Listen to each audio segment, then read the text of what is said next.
Welcome everyone to Safari Live. My name's Hayden Turner and welcome to the beautiful, magnificent Djuma and Arathusa Game Reserves here in Sabi Sand, South Africa.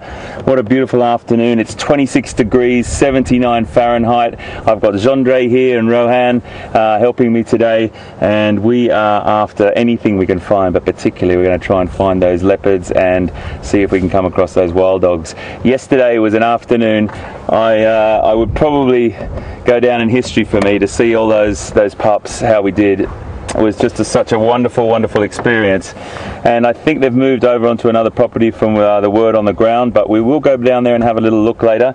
I'm going to go and try and figure out whether Shadow and Tingana, two leopards that we know very well, are still in a static position or a stationary position. Actually, sorry, Karula it is, and Tingana, and we'll go and check that out. But the most important thing is you're here with us on the biggest safari vehicle on the planet. There's no doubt it is the biggest one on the planet. It's probably the only one operating right now out of Africa. And you're live with us, which is the most incredible experience. You can interact with us, you can talk to us, you can ask questions through Twitter, you can hashtag Safari Live, or you can email us at questions@wildearth.tv. So send them in, and if we can get to them, we definitely will. There's loads of questions come through. We get to as many as we possibly can. It's all part of this fantastic project, Safari Live. It's great to be here. So Peter's with me this afternoon. It's the first dive Pete and I have done for a while, so I'm going to go across to him. He's got some beautiful creatures, one of my favourites, so we'll see you just now. Yeah, cool.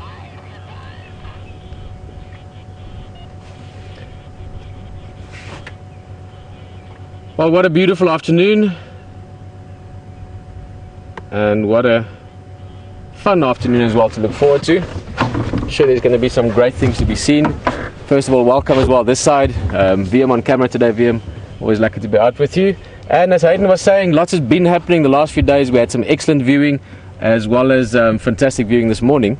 Unfortunately, couldn't see all of it. We are busy rehearsing a few things, as you know, but trust me, it'll be worth your while. But fingers crossed, could be some great leopard this afternoon. Male, female, I'm not sure how much Hayden told you in the details, so I'm going to leave it at that. But Karula was around this morning, and hopefully we can see more of them. Otherwise, we're sitting up here close to Djuma Lodge. We are, of course, in Sabi Sands Game Reserve in the Greater Kruger National Park down towards the southern end. And one of the most recognizable animals, African animals, are these guys. We all learn about them even at school. When you start learning the basics of the alphabet, you normally start learning about zebra if you learn it in sort of English, or zebra if you're learning it in slightly more North American type of English. So Z or Z, zebra or zebra, nice little herd that we've got up here. In fact, might even be the same herd that we saw briefly this morning. That one that we're looking at now looks like a female that's pregnant. I remember Scott mentioned her on the walk. I think it's probably the same group. Just loving this light as well. Look at that beautiful, oh, that's lovely. Stunning image that. Got that sort of hazy backlit background. We've got, I don't know if you can really call it cloud. You could call it cloud, I guess. Light clouds, or almost like a fog if you want. And those are all Transvaal silver cluster leaves, those trees. Just look at that. What a place to be. As always, welcome to the game drive. This is a live safari. Let's get going. There's going to be lots happening. We're going to spend a bit of time with this general game. Apart from the zebra, there's also a herd of impala up front. Smallish antelope or medium-sized antelope. And that's the mast, in case you're wondering what that is. Quite close to camp. That's the mast that brings you all the way to us, or us to you. Let's go look around. My name's Peter Pretorius. Feel free to ask some questions if you like, or just sit back and relax. That's the tent. We'll see more about that, or from that, in the next little while, so let's leave it at that for now.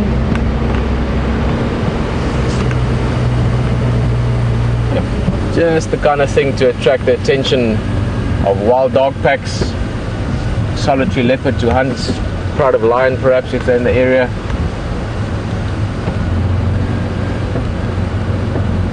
Not that that's all attention from the predators quite often, also because they're quite numerous. So as a species, there are many of them.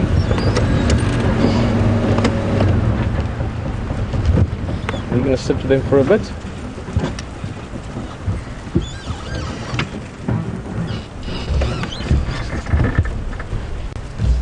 There's 3 little black lines on the backside. Very typical markings, and when the tails are flicked, not as much, but when the tails are lifted up, they're very clear white underneath. So when they do see danger, they lift those tails up. Mostly females, young males. This one right at the back here, you can see those straight horns. He would be a young male from last year, so about a year old now. Most of these females we're looking at will be pregnant as we speak. We're now in October. The first babies start arriving normally around about mid-November or so. So quite soon the impala lambing season starts, and maybe a bit of rain will come along with that.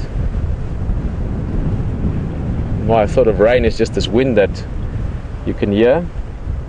It's coming from Mozambique, so from the Indian Ocean side towards us, which will eventually be where the rain comes from as well. Well, the rain comes from sort of above, but you know what I mean, the moisture for it.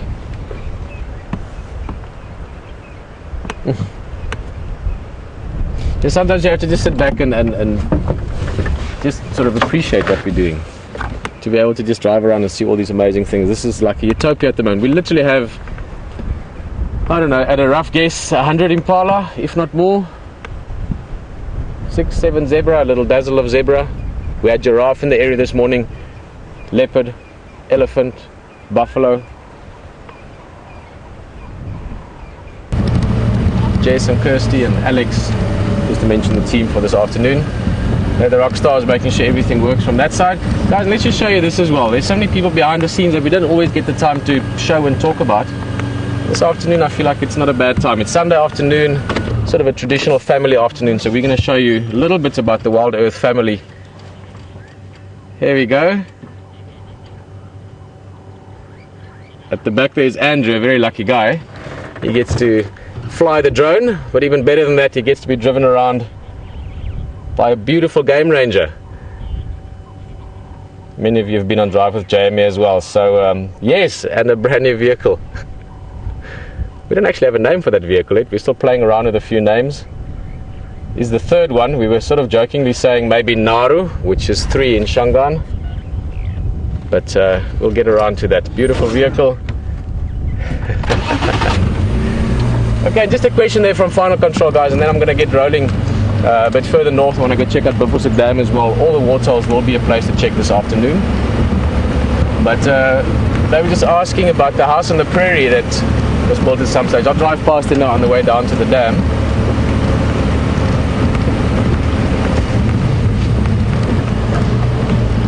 Cheers, guys.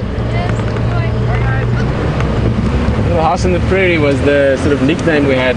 As I mentioned just now, the tent that you could see, that's going to be like a forwarding base, if you want, for Hayden. The first tent we had for last year during Big Cat Week, and subsequently we did a few other things around it as well, was just up ahead here where we were just sitting with those impala. Just as we go past, I'll quickly point it out to you. I just love this place. Where we're up now, this is the area we refer to always as quarantine. It's a lovely area, nice and open, big trees, and that little track actually to the right, that went to the house of the prairie, which was just between those trees there. You can see the log. And that's where we sat for the first live drive to Nat Geo Wild and Nat Geo as well, that stage for North America, for USA. We had that amazing drive where we had a beautiful leopard in Tingana, sorry. And I mean, to the day still, I think it's almost difficult to believe it happened like that, because we ended up pretty much following the leopard all the way, because the leopard was going to have a look at that setting where Hayden was sitting around the fire waiting for our chat around the fire. The leopard was watching him. As we got closer, hyena came, leopard jumped up in the tree, and we ended up sitting around the fire, Hayden and myself, having a chat to each other. And just in the back left corner, there was a leopard sitting up in the tree in the spotlight. It really was, you know, surreal. People would have thought, if you'd said, listen, we're going to do this, people would have said, no, it's impossible in the wild unless you sort of have a plan to make it happen. But in the wild, for that to happen, I mean, the odds are just a gazillion to 1. Perhaps a few of you actually wouldn't mind posting a few of those pictures again. And a big shout out and a big thank you to everyone that's been part of this for many a time, and that gets so involved. It's fantastic to get back in the evenings and there's just little videos of memories and of the day, of the experience, photographs, images that you share. Thank you so much for that. It really is much appreciated, and really is felt in the vehicle as well. Hey, there we go. Well, a little bit of sort of Sunday afternoon family chit chat. Enjoyed it. But for now, Hayden has got beautiful surprises for you. I'm not going to say more than that. Enjoy it. We will see a little bit later. I'm going to look for some elephants up towards Buffelshoek Dam. So maybe we've got some Ellies later on. Enjoy. See you later.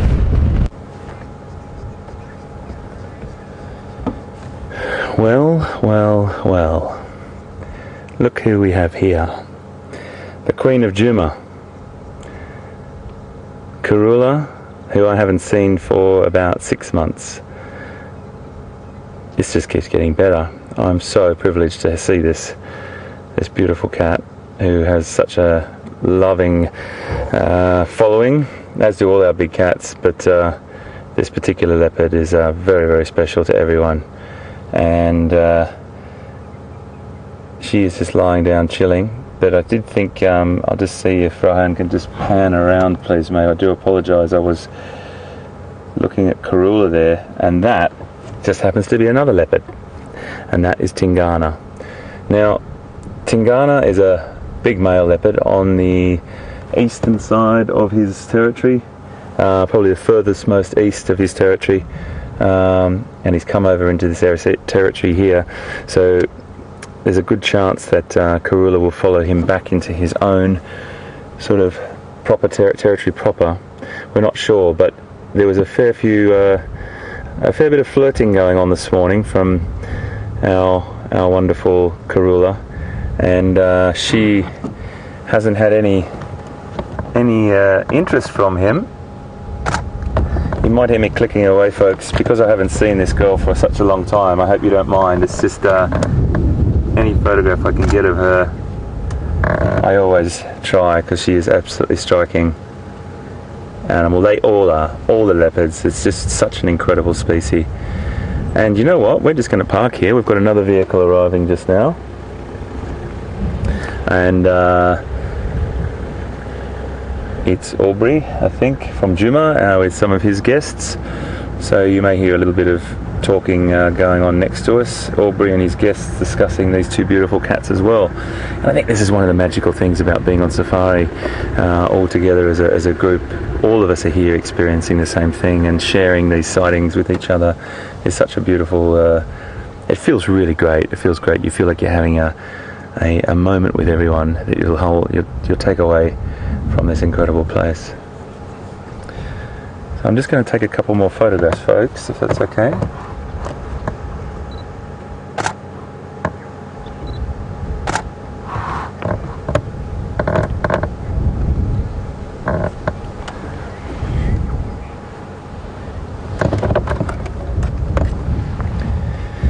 Lovely comment from Jill on Twitter. Jill, thank you so much. It does feel very, very special to see two of my favourite large predators in less than 24 hours here on, all about 24 hours here on this magnificent part of the planet. Wild dogs and wild dog pups yesterday, and two leopards today. Now, it's not always, you know, I have to tell you, it's not often that you see two leopards together. You do see them, obviously, when they come to mating, or what we're seeing probably now. She is definitely keen to carry on with this mating process. He's not showing a lot of interest at the moment, but generally you normally only see leopards solitary, and they are a solitary cat. So this is quite a special moment. It's a special moment for me as well, because Tingana is the second leopard I ever met on Djuma and Arathusa here in Sabi Sands. So one of the things I would like to do, and this is what I love about Safari Live as well, is that you're going to help me now. You're going to help me with your knowledge. Many of you have been following these cats a lot longer than I have, and if anyone can help me with the age and maybe some more information about Tingana. I'd really love to hear from you. So if you want to tweet us at #SafariLive or questions@WildEarthTV, and just give me a couple of facts about Tingana, that would be great. And it's all about sharing information and data that's been collected over the years. It is, as I said, about 26 degrees Celsius, about 79 Fahrenheit at the moment, so it's still quite warm for any predator to be up and active. But as the afternoon shadows lengthen, we will hopefully see some activity, and hopefully witness the next generation, if we're lucky. Definitely not something that I can count on more than one hand, the times that I've ever seen leopards mate. So a very good position we're in. But at the moment we've got what we call flat cats, and the great thing about having Peter out and Scott out on walk, on tracking as well, and our trackers out, and that is we can chop and change between everyone and cover a lot of ground and a lot of activity and subjects.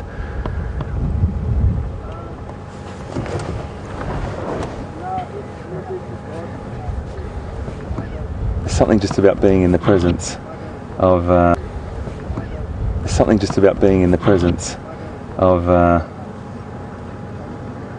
leopard. It feels quite a royal occasion, really. They are, for me, my ultimate cat. We've just got another vehicle arriving.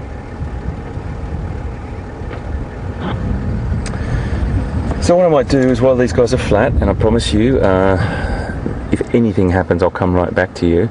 But we're going to cross over to Scott, who is just incredible in the bush, absolutely amazing to watch and listen to. I'm mesmerised when I watch Scotty in the bush because he's at one with it, and he's so passionate and enthusiastic, and boy does he know what he's talking about.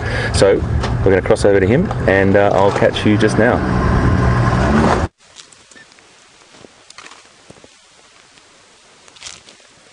Good afternoon, everyone, and it's a great pleasure to welcome you onto the bushwalk. My name's Scott, if you haven't met me before, and I'm teamed up with Brian on camera. It's usually Jean-Andre on the backpack, but Brian is excited to have his chance to be involved. It's a very windy afternoon. Take a look at this. I mean, the ash from my ash bag is flying very quickly to the north, and walking in windy conditions, you do have to be cautious, because we basically cannot hear any animals that may be feeding around us, or it's more difficult to, and they also cannot hear us. So we're going to make sure that we don't startle anything and give it a fright, because it's frightened animals that tend to be dangerous. So we're going to need your help. Keep your eyes peeled as we move through this area, and we'll see what we can find. We're in the kind of northeastern corner of Djuma, and are going to be making our way towards the Buffelshoek waterhole. It's a hot afternoon, and there's a strong chance there could be some animals drinking there. But we're going to take it very slowly, see what we can find along the way, and I'm sure it won't take long for us to find something interesting.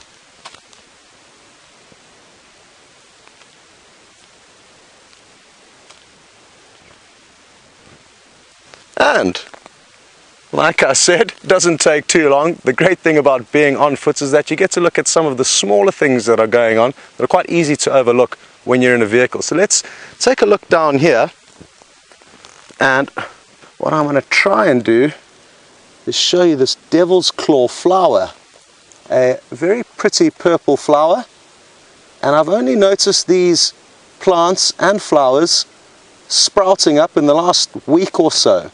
And it's been fascinating to watch how the different plants will start germinating at different times of the spring season. This is a little bit later than others that have already sprouted up. And it's called a devil's claw because there's a large thorn that's actually round and about that size, and it's got two spikes coming out of it. And those spikes are perfect to lodge into an animal's hoof, and that's how the seeds will get transported. So I'll try and find you one of their seeds. This plant is yet to start growing those devil thorn seeds, but they're nasty to stand on, and I'm glad I'm wearing shoes walking through this area. Beautiful flowers though, and there's a lot more flowers that will be sprouting up over the coming weeks and months. And this is the devil's claw. Good.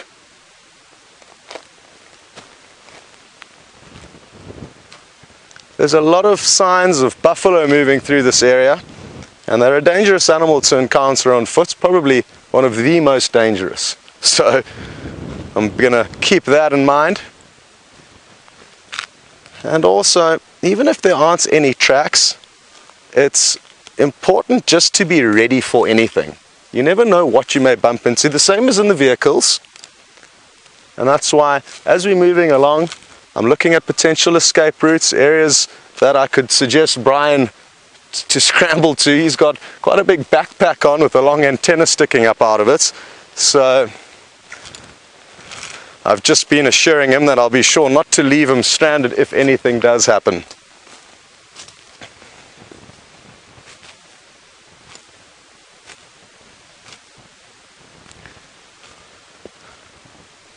Well, one of my good friends, Matty, who's just 9 years old, is enjoying this afternoon safari with us, and he's desperate for us to try and find him a snake. But sadly, Matty, I have not seen a snake for quite some time now. They are all around, and actually on the sunrise safari we found some sign of a snake, and I've actually still got it in my pockets, so we're in luck. And this is a snake skin that I found. I'm just going to drop my ash bag, and you can see that this is from a snake, Matty. You can see all the little scales. Interestingly, if you look at these long scales, that's the stomach of the snake.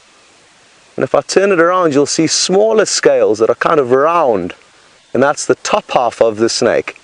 I sadly don't know which snake it is though, but I'm going to hang on to it. It's my good luck charm, and hopefully the snake skin will help us find a snake. Like I've said though, Matty, they are very good at slithering away, and they'll always avoid us if they can. They don't like being around humans. They find us quite scary. We're much bigger than most snakes, so they tend to slither off. That's one thing. They also are very well camouflaged a lot of the time. I'm just going to bend down and pick up my sock quickly, and it's a very important tool, this, but it sometimes gets in the way. So Matty, no snakes, but keep tuning into the safaris, as I'm sure you will, and we will get lucky.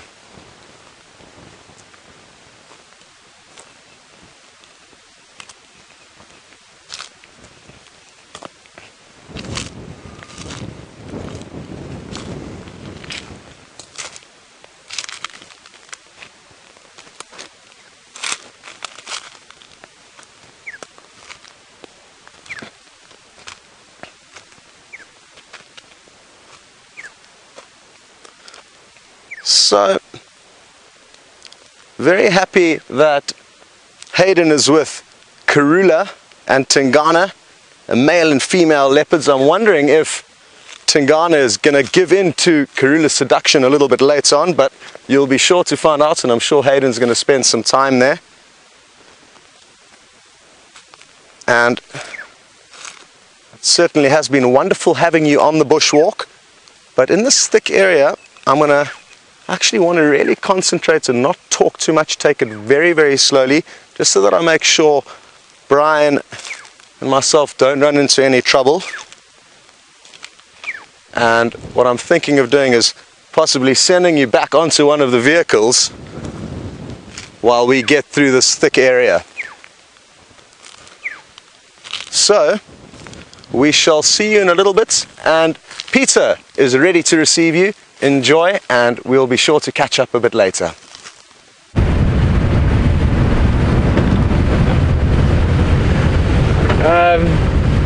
Well guys, obviously fantastic. Having leopard out there is always exciting. Having two leopard even better, and especially when it's male and female that are mating, it's very, very exciting.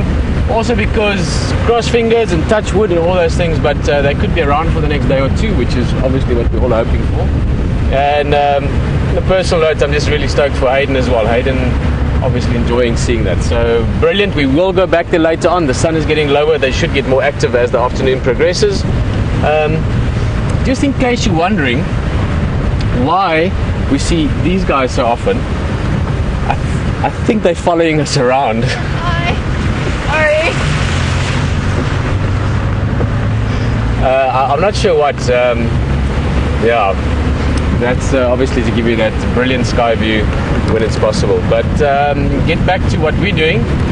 We are on one of the main roads, which is why you're seeing the signboard. This is Buffelshoek, which is our northern neighbour in the area. If this is maybe your first game drive with us, Sabi Sands Game Reserve is a private reserve, which is one of the reasons why we get such incredible game viewing. We can go off-road. How you behave around the animals are well controlled by people that have done this for a long time with great experience, obviously great compassion for the animals as well. So the quality of game viewing is second to none in the world. It does mean, however, that different people own different parts of the land. From an animal point of view, it makes no difference. It's one big ecological system all the way through to Kruger National Park. So we're talking about millions of acres of natural habitat. So true wildlife paradise. But you do get some roads like this that are quite straight, because it's, in this case, the boundary, the people boundary, if you want, between left and right. On the walk, good things happening there. Scott's going into some thick stuff.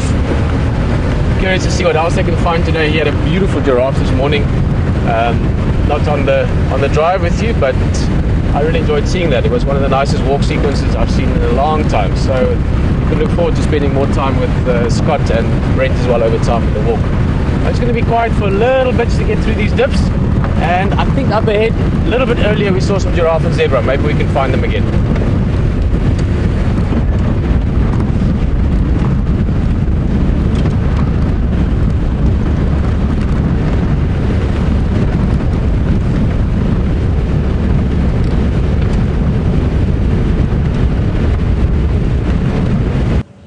Obviously, once the rains come, it all happens much quicker.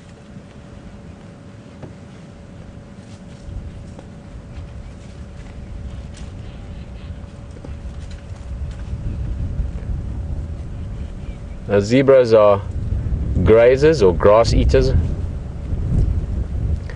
Also have a different digestive system from most of your antelopes. So if you take, for instance, impala or blue wildebeest, maybe a better comparison, also a grazer. They are ruminants, chewing a cud, breaking their food down sort of over different stages, whereas zebras are hindgut fermenters. They have the same stomach system as horses, for that matter, elephant, rhino, hippo, which does mean they need to consume proportionately more per animal than, for instance, an antelope with a different digestive system.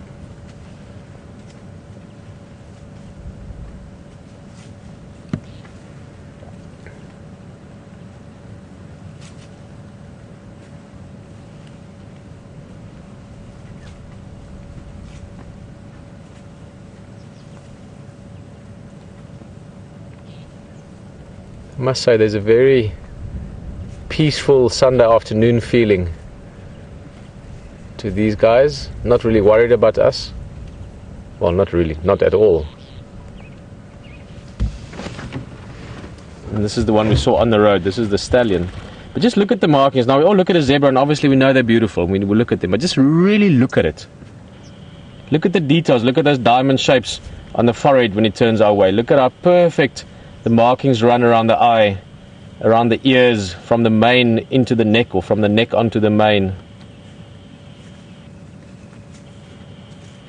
Amazing. I mean, if you think of all the different color schemes and patterns and shapes that evolution could come up with. Amazing, the zebra's design. Still, there's many theories as to the purpose of the stripes, but that it looks incredible, that's something we can all agree on very easily.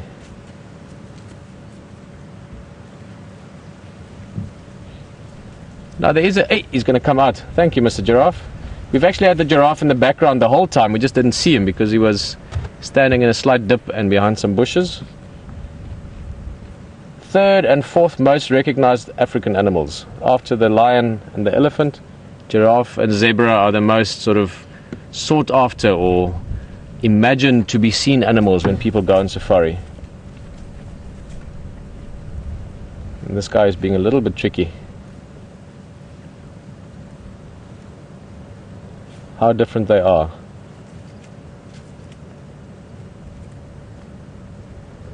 Beautiful.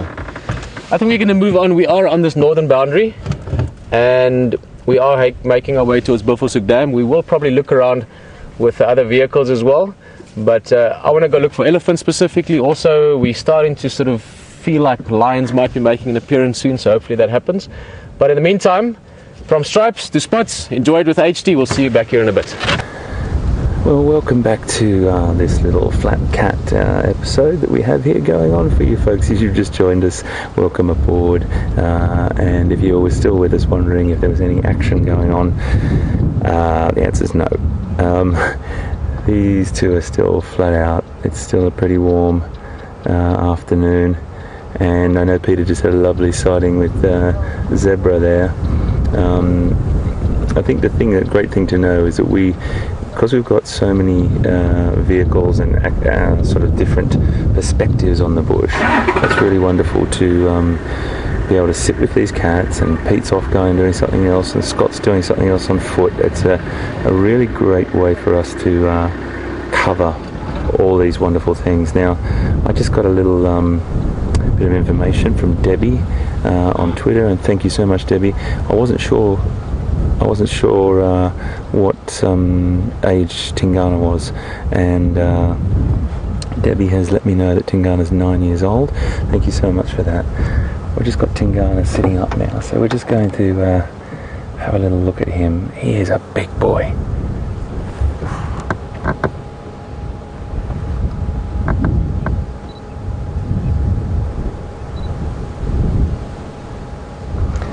You probably see great similarities here, folks, with your domestic cat if you own one there, doing exactly the same thing. Licking his paw and cleaning his face there. So many similarities that we see in our own domestic pets with these big cats, and it's quite beautiful to watch. It's quite very relaxing to watch a cat clean itself and the care that it takes. So the other vehicle you can hear starting up is a great guide from Djuma, Aubrey, with his guests, and I think they're just going to move on and come back.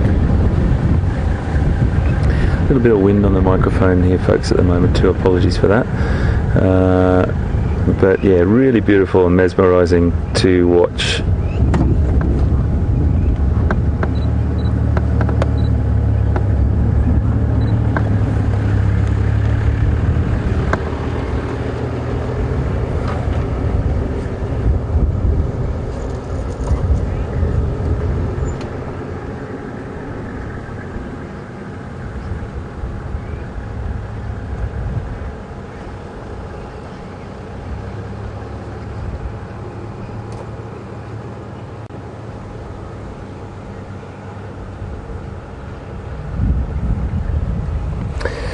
So we've got a great question from Andrina from South Carolina, wanting to know what age leopards stop breeding, and that Karula is getting on a little bit. She's 11 years of age, and she's been mating loads in the past year or so, and she still hasn't conceived. So 16 is around the age that research shows that they sort of stop breeding. She's got a fair few, 5 more years left in her if we go by what the research states, but it happens to just be the right time. The females only come into estrus for about 7 days, and the timing's got to be perfect, but we will wait and see. I mean, to witness this would be absolutely extraordinary. Tingana's definitely awake, but our Queen of Djuma is not showing major signs of interest at the moment.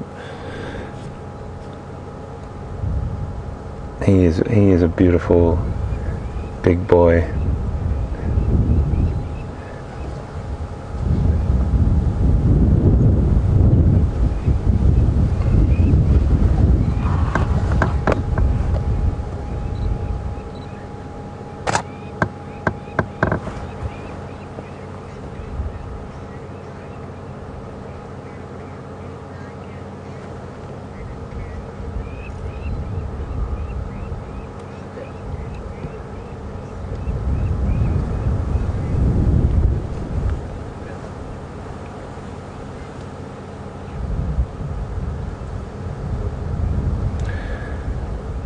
I thought he was going to get up and to do that either. I thought he was starting to get ready to move over towards her even, but no, he's just laid back down again.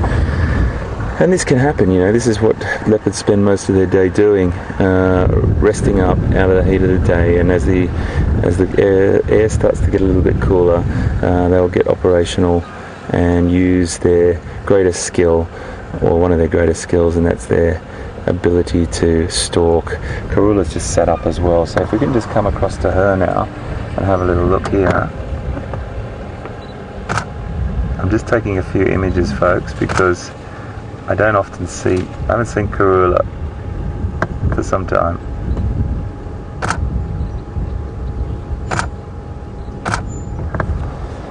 Just better look at you. She's a little bit more active. She woke up herself just then. She wasn't disturbed. Let's see what she does. And then you just don't know as well. Anything could happen. We can be sitting right here. We could be sitting here and a prey animal could walk onto these animals and they would completely take up that opportunity and utilize it.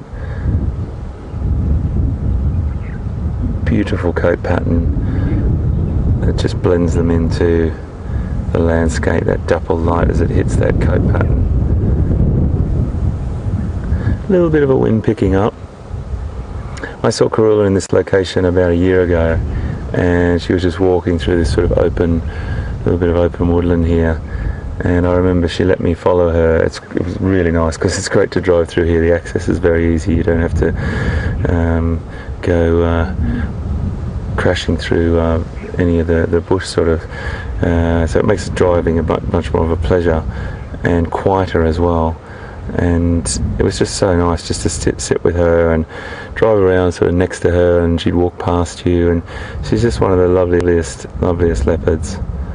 But she's been a little bit of elusive of late. A lot of the team have told me they haven't seen her for a while, or they see her sometimes, and there's loads of movement going on with the territories of the leopards as well. And Q, my first leopard that I ever met, he's over on an adjacent property at the moment. But I did hear his name mentioned on the radio this afternoon. When lions particularly start to do this yawn, I believe it's the same with leopards, that yawning and stretching, they start to do just before they get a little bit active. I should probably lie down after that.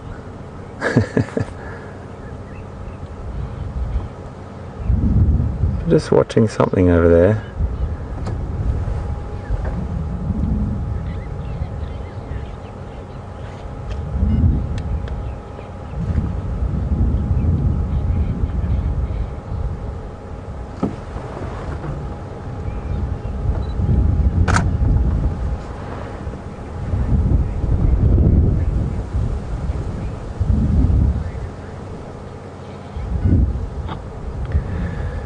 I've got a great question from Jen in Idaho, and Jen, your question is a really great one. When you think about it, we think sometimes that the mating situation takes all of their day, and you know they do get pretty fixated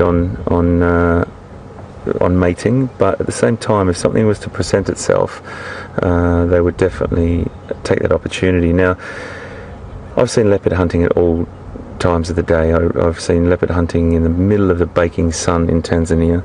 I've seen leopards hunting at night, morning, afternoon. It doesn't matter. The books and most of the research shows that they're really active sort of around dawn and dusk and through the night, and that's got a lot to do with the heat. But depending on what the contributing factors may be, whether it's not an enormous amount of food around, if she had cubs and she was she was needing food and she wasn't getting out as much to eat herself, or just all different things.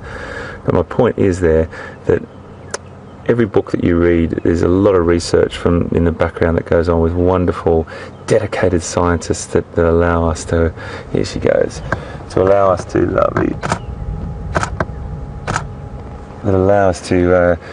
share this information and read about it. Let's just see what happens here. She may present herself to him.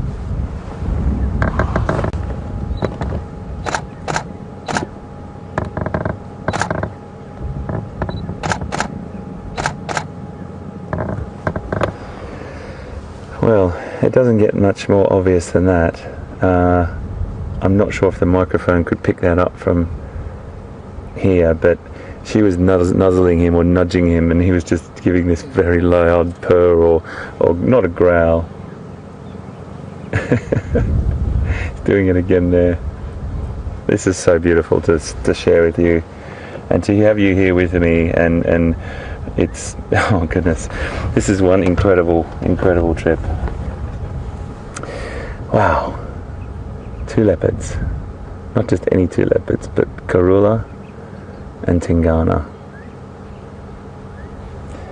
I love the way she's standing there as well, with that back leg stretched right back.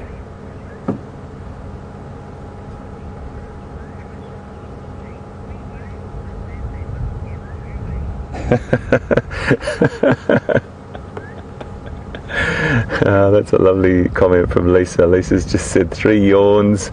Lisa on Twitter, that's really great. 3 yawns and they must get moving. So look at her, will you?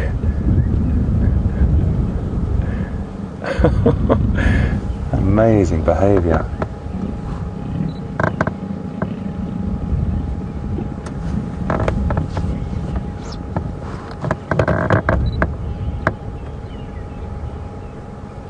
Absolutely amazing, folks, to see that. I've never seen that in the flesh before. The way that she just rubbed herself down his belly there. I mean, it's getting a little. Look at that back flick. Now that's what we were watching this earlier, and this is an extraordinary thing. That little twitch in the back that she does, really trying to attract his attention. This is spectacular. He's probably going to. He might give her a swat in a minute if she's not careful.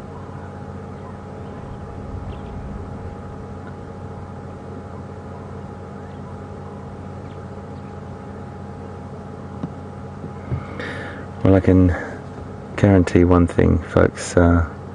She hasn't got cubs. That is for sure. We were all wondering whether she had cubs, and that's why we weren't seeing her that much, but she wouldn't be doing this if she had cubs. This behaviour is mating behaviour at its finest, what you're watching here, live, 100% live from South Africa, on Safari Live, and this is what's incredible, to share this with you.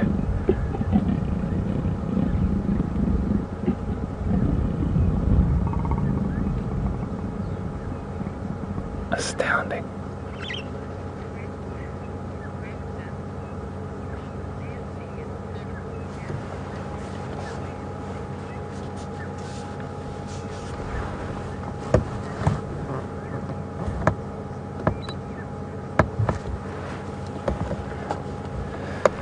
Great question from Leslie in California. Would a male leopard that came across a female leopard that wasn't in season potentially kill her?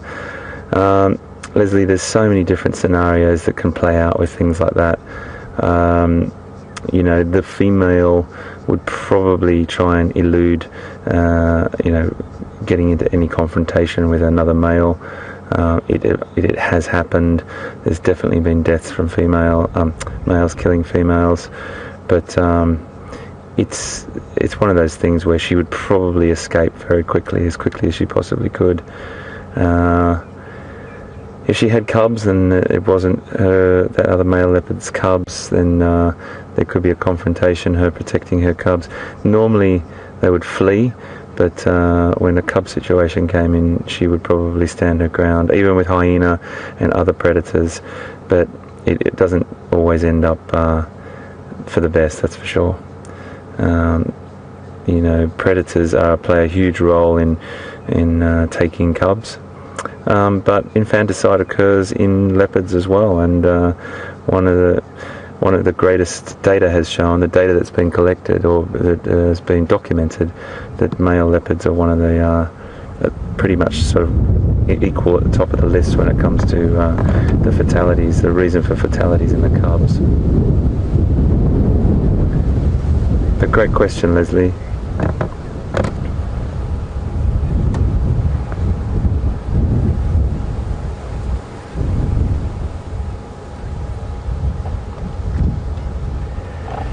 Well folks, we've gone flat again. That was pretty special to see, absolutely incredible to witness that bit of behaviour, and I've never seen that actually live before to that degree. I've seen leopards mating and displaying and that sort of thing, but I've never seen that actually happen right in front of us. Incredible stuff, but they've gone flat. Let's cross over to Pete and see what he's up to, and we will come back to you if anything changes. I promise to you, we'll be right back with you. See you just now.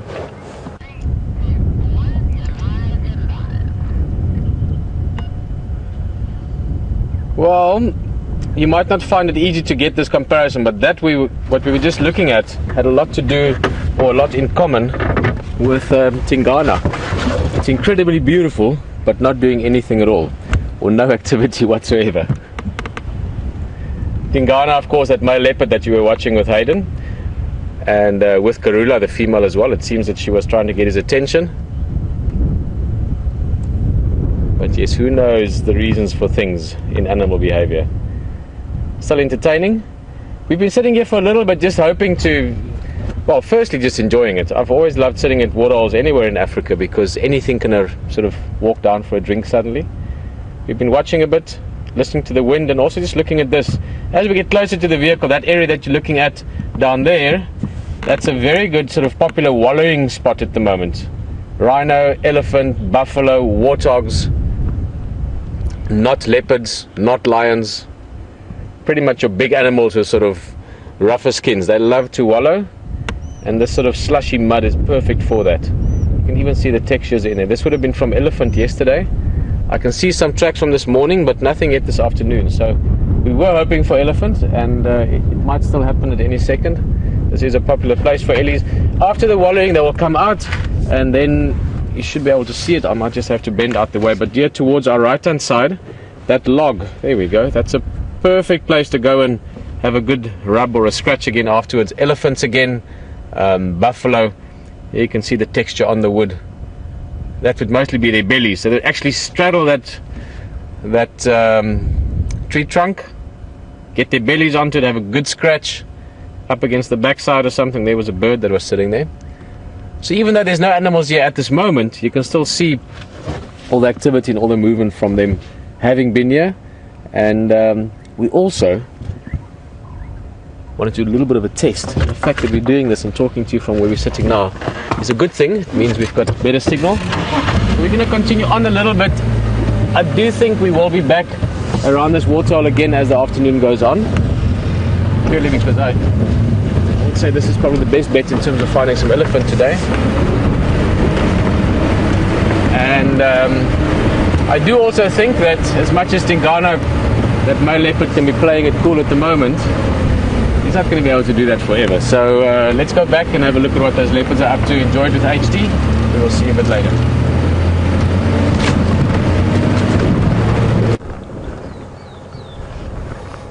Well, Karula has just sat back up, and she's becoming a little bit more active, but I think Pete's definitely one of the people that knows most about these leopards and has spent most time with these leopards, particularly Karula. Peter has a very, very strong sort of association with this cat, and he has been pretty much along on the Wild Earth journey, and really has been quite incredible to know hear some of his stories about Karula and watch her grow up. So yeah, he's a great wealth of knowledge, Peter, but he knows lots of the leopards, and Tingana is one of those males that he might be just holding back at the minute, but as Pete probably mentioned, he's probably only going to be able to hold back for so long, and then he's going to have to give in, because from what we just saw a second ago, she ain't giving up, that's for sure. It's just incredible. Sometimes I was just sitting with talking to Yondre and Ryan with me today, and we were just saying how incredible it is to be sitting here in the presence of these two beautiful cats.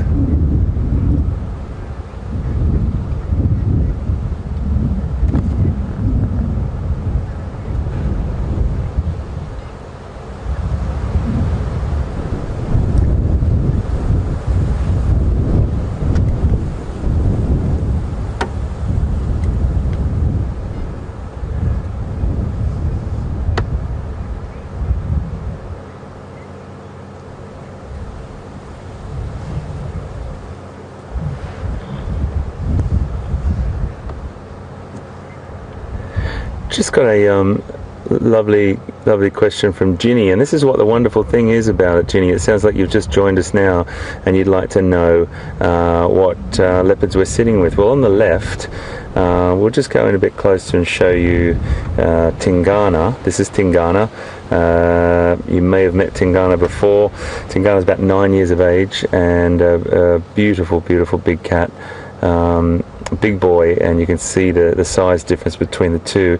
And Yondre is going to just pan across gently now to see Karula on the right there, and this is a little bit of a mating game at the moment. There hasn't been any activity in the sense of actual mating, but there's been loads and loads of flirting going on that we've just witnessed, and it's only going to be a matter of time before there is a mating that does occur, and quite an incredible thing to experience. So if we're lucky enough to have that happen today, that would be wonderful.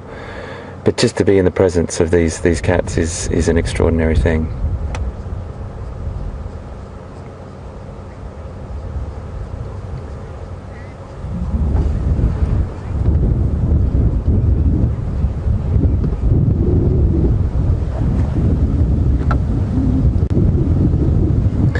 Got another lovely comment from Sandy. Thanks, Sandy, and thanks for being on board with us today. That saying that if Tingana, if Karula doesn't get any action out of Tingana, she's going to have to go and look for Mvula, and I think you may be right, but I think Tingana is actually going to come to the party at some point. It's very interesting, it really is, and if you'll get all different people's opinions about why this is happening, how it's happening, and so on, but leopards are incredible creatures, they really are, and what we will see, we'll either see the mating occur, or we won't, and it'll happen later on. But the best we can do is just sit and wait, and if you don't mind, please tweet in and give us a little bit of an idea of who would like me to move on and who would like me to stay. I'm having a bit of a guess, I know the answer, but I always like to ask, because if, sitting on the back of our vehicle here, folks, we always ask our guests what you would like to do. Do you want to stay or move on and come back? So I always leave that up to you. Just give us a tweet at #SafariLive, and we will be able to get a bit of an idea, and maybe Control can then tell me what the sort of guesstimate on percentage is to stay or go.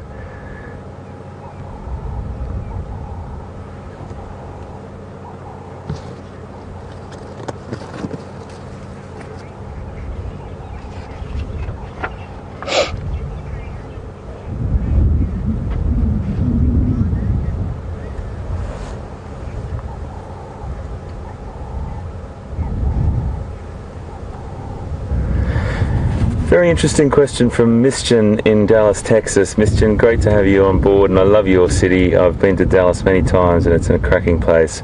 Thanks for watching, and thanks for being on the vehicle with us. A great question from you, wondering whether if a prey animal was to come through here, whether Tingana and Karula would hunt together. I have to say that I've never seen two leopards actually hunt together, other than maybe a mother and offspring, maybe helping each other once the final sort of kill or capture occurred. But I think what would happen is Tingana would potentially, even if Karula did make the kill, Tingana would probably steal that from her and push her off for a bit. I think that you would find that the love and the tender flirtation that's happening at the moment would turn into back away, this is mine, and it would go back to solitary cat behaviour. But you never know. There's been some extraordinary behaviour here over the past few years that people have documented, with sharing a meal, father and son. I think it was quarantine. And I think also there's been other documentation of it, so you just never know. One would think that it would be the situation that I just said first, but you just never know what the situation could turn out to be. So, Mission, lovely question. I can't predict the future, but goodness me, wouldn't it be great to see that happen? Thanks so much for being with us.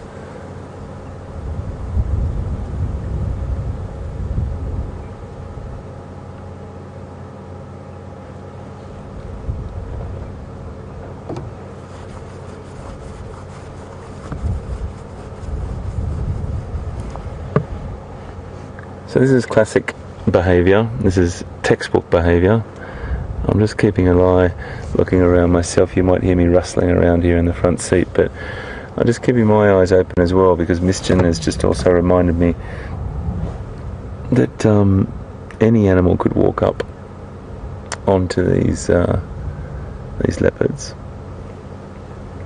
Particularly from the right of your screen, the wind direction, if Yondre can just pan up to those, to some of those trees, you can just see a little breeze blowing on some of them there. That wind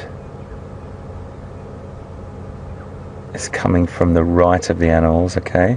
So any animal that came from that side would be upwind, and they wouldn't detect or smell these leopards, that's for sure.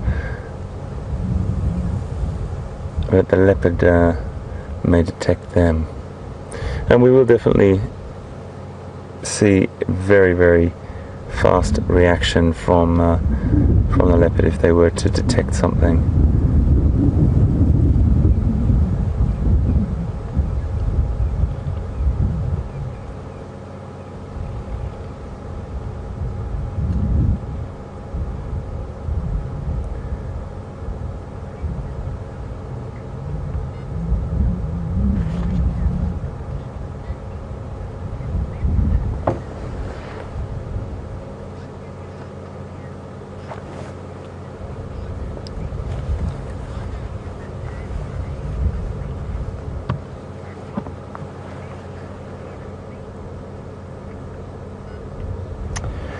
Kathy's got a great question from Memphis, Tennessee. Kathy, welcome aboard and great to have you with us today. Always great to have people from all over the world with us, and another great city. Every time I hear one of the cities that people say they're from, and it really helps us too, folks, when you do tweet us or email us. It's great to know where you are. Really lovely to know what part of the world you're in.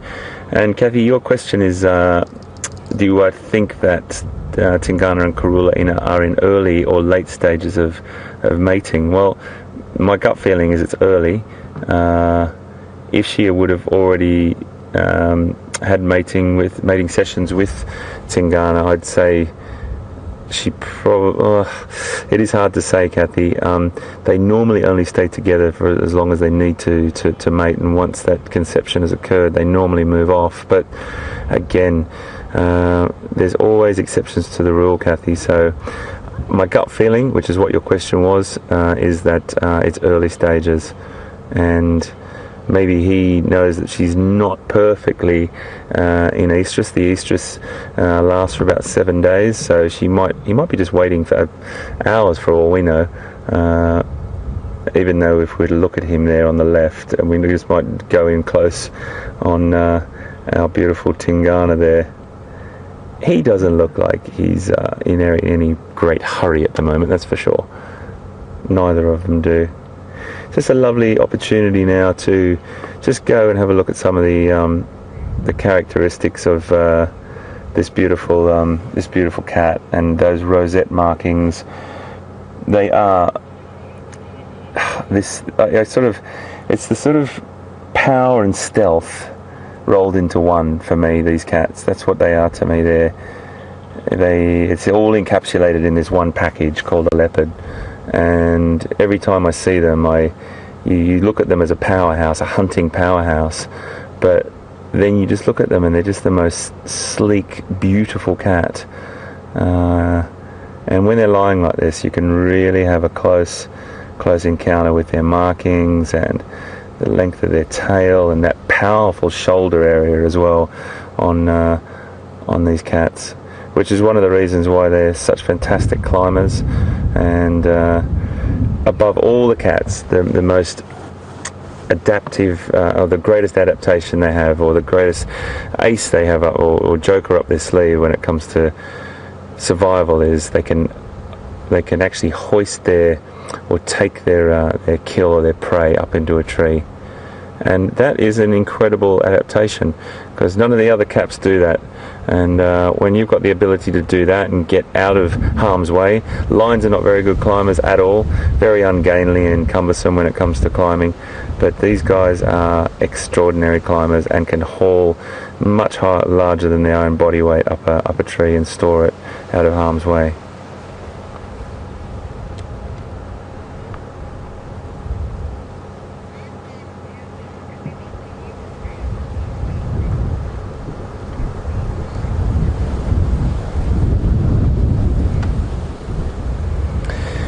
Well folks, this is again, I have to say, the wonderful thing about Safari Live. You have just spoken to me and told me to stay, and I love that. You've told me what you want, and guess what? We're going to stay.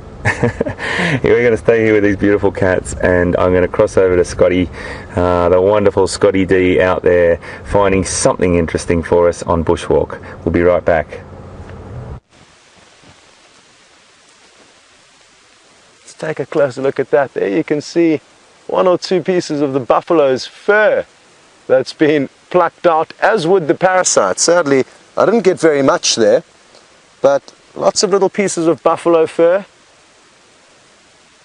And I would have come here probably after being at the Buffelshoek Waterhole, where you've just been with Peter, and rubbed its body up against this tree, leaving the mud on it. And sometimes you will see a few ticks or ectoparasites. Sadly, there don't appear to be any here.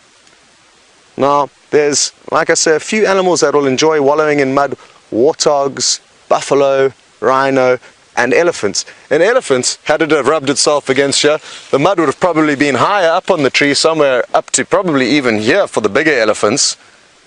And the good news is, you may not see elephants rubbing their muddy bodies against tree, but you certainly will be seeing some now with Peter. Enjoy.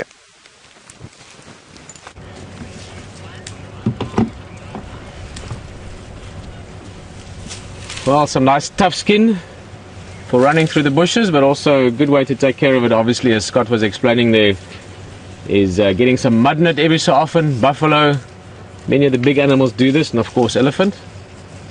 What afternoon, leopard. Excitement on the walk, or things on the walk. Excitement's always just around the next bush on a walk. And then of course some elephants. We were hoping to find some. We were driving down Cheetah Cut Line here. Very happy to see these guys. Little breeding group. That's a youngster. There's a couple of babies, and in fact there's more elephants still coming out in the back as well.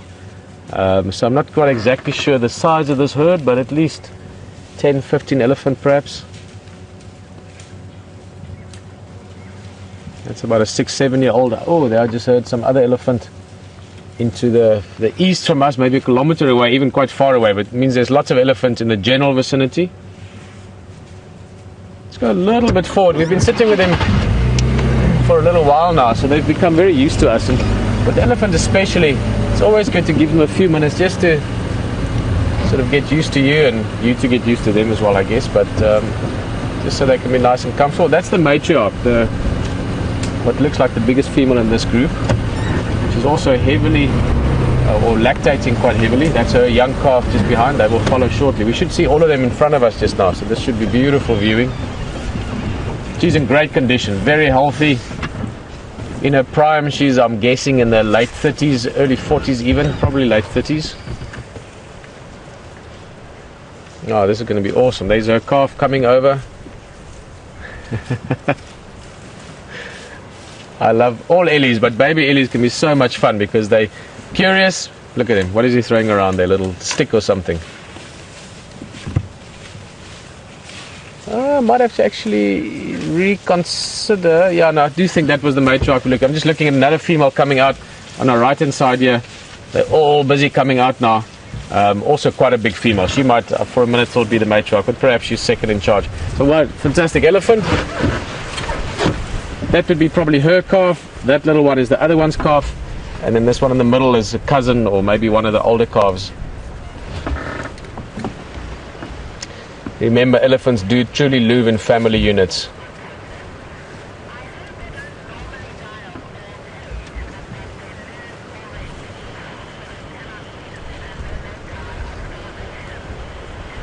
Guys, you must keep in mind also with elephant, they eat a lot of different foods. If you look at that tree trunk in the back there, that white tree trunk, actually, that's an example of some elephant activity maybe a year or two ago. They would have eaten that bark. And that sort of ties into your question, Bob, asking that you've heard elephants don't really die of old age, but of losing condition because of losing their teeth, essentially. Well, yeah, I mean, depends on how you look at it, you know, what's which side of the coin you're looking at. They lose their teeth eventually because of old age. And the teeth get worn down, obviously, from having to eat a lot of rough food.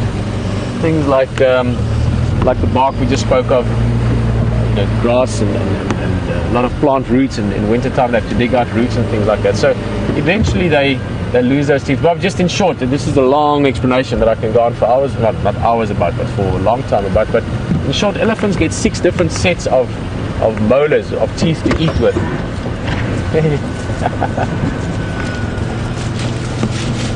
It's such a funny when they do that sort of fast walk, slow run movement.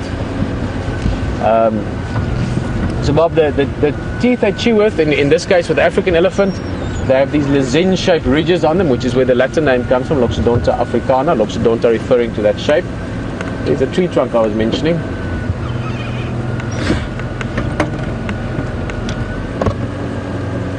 So they get these 6 different sets of teeth coming out in a horizontal plane, so one tooth doesn't push the other teeth out, it sort of just comes out like a really slow conveyor belt. And they get the last set, the 6th set, normally around about their mid-30s, which means at that stage they have a brand new number 6, pretty decent number 5, and maybe some of the number 4 teeth left, if that's making sense to you. And then that wears down over time. So also elephants that eat a lot of soft foods, that live in a sort of quite a comfy habitat, lots of rain, lots of good food. I'm going to turn around and see if we can't catch up with some of the ones at the back of the herd. So elephants that eat a lot of softer foods, their teeth would obviously last longer. Let's see where we're going here. Whereas elephants that live in sort of harsh environments, that have to eat a lot of dry and hard foods, their teeth wouldn't last as long. So elephant could live a little bit older in some habitats than they would in others. Normally around 55, 60 years.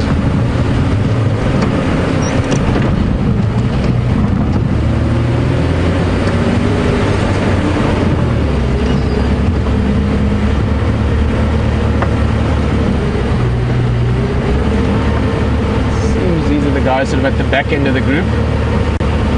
Again, most likely a mother and a calf. Though not always. Keep in mind, elephants help each other look after the youngsters as well.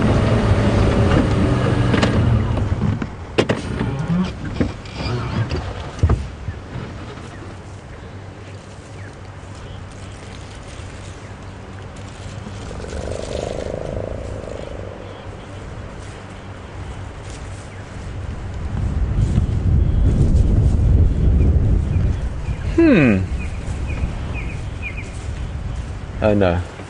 Sorry, I thought I saw something else in the back there. What's this about?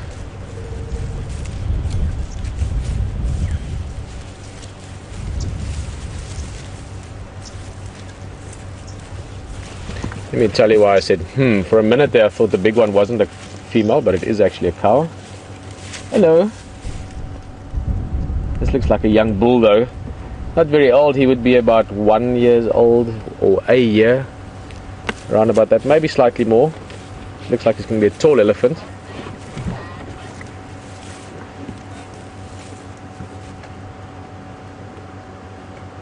He's coming to have a closer look at us. Elephants do this quite often. They will sort of feed closer and closer to you. Eat something, break off a little twig, pull out some grass, but in the process coming closer to have a look sort of at you and see what you're doing as well. I think this is what this young guy is up to.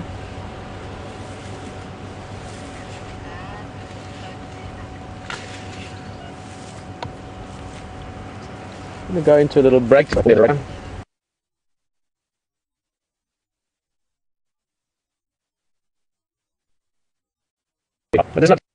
Has its technical challenges. We're experiencing some of that now and are working on it as fast